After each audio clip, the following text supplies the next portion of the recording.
China ने Beijing में जो 3 सितंबर को होने वाली हालिया फौजी परेड हुई है, वो एक जो उन्होंने शो ऑफ किया है एडवांस मिलिट्री वेपन्स का, वो एक फौजी ताकत का मुजाहरा नहीं था, बल्कि उन्होंने एक कैपेबिलिटी अपनी दिखाई थी। वो एक किस्म का सियासी ऐलान था, और ये था मगरबी ममालिक के लिए और अमेरिका के लिए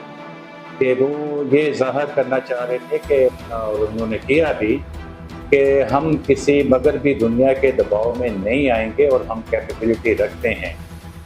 इसमें चाइना ने पहली बार हाइपरसोनिक मिसाइल विदाउट पायलट के जो अमेरिका का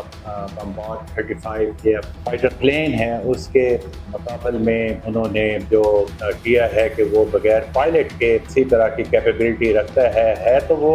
उसकी कॉपी ही, लेकिन उनके मुताबिक वो बगैर पायलट के है और सुपरसोनिक है। इसी तरह उनकी जो समंदर में बगैर जो उन्होंने अपने सुपरसोनिक उन्होंने अपनी आबरूजें तैयार की हैं, या जो लेटेस्ट टेक्नोलॉजी उन्होंने शो ऑफ करवाई है, तो दफाई माहिरीन तो यही कहते हैं कि ये असल में उन्होंने अमेरिका और यूरोपियन वालों को यही दिखाया है कि वो